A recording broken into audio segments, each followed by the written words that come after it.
देव बिला चतुर आहे. जिथं पैसा असतो तिथं मुलंच नसते आणि जिथं पैसाच नसतो तिथं 7-8 पोरांची चळवळ असते.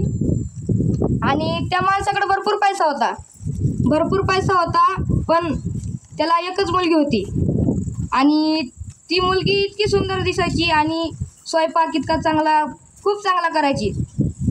पण 40-42 वर्ष झाले तिचं लग्नच जमना. 40-42 वर्ष झाले पण तिचं लग्नच जमना.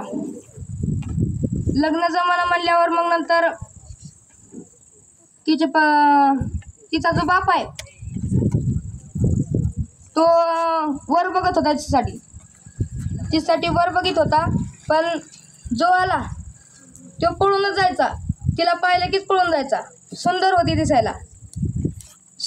दिसायला आणि सुंदर असताना तिचा स्वयंपाक बी भारी होता.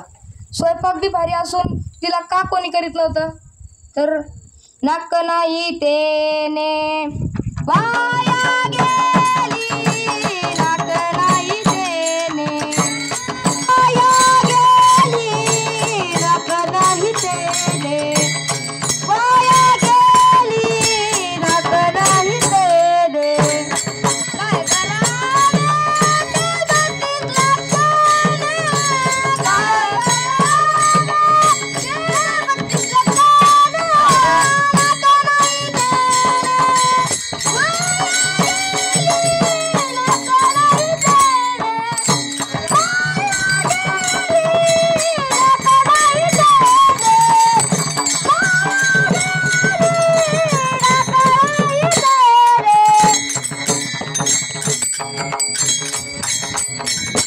पोरांनो, कळालं का काय नव्हतं तिला?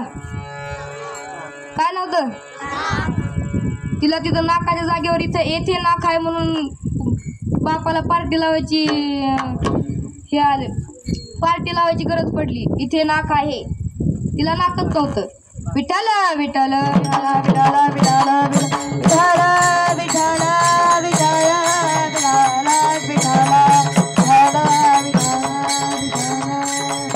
संत संगतीचे काय सांगू सुख आपणा पारिके नाही तेथे.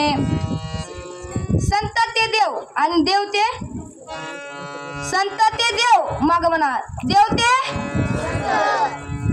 आणि जर आपण संतांच्या संगतीत गेल्यावर देव आपले संरक्षण करतो. काय करतो? प्रल्हादाचं उदाहरण आहे. हिरण्यकश्यपू प्रल्हाद त्याच्या पोटीला जन्म आलता आणि तो सारखा नारायण जप करायचा. महाराज नारायण जप करत होता पण त्याच्या बापाला हिरण्यकश्यपूला आवडत नव्हतं. नारायण जप केलेला आवडत नव्हता महाराज. तर नारायण जप तो करीत होता. कोण? प्रल्हाद. नारायण जप करत होता प्रल्हाद. नारायण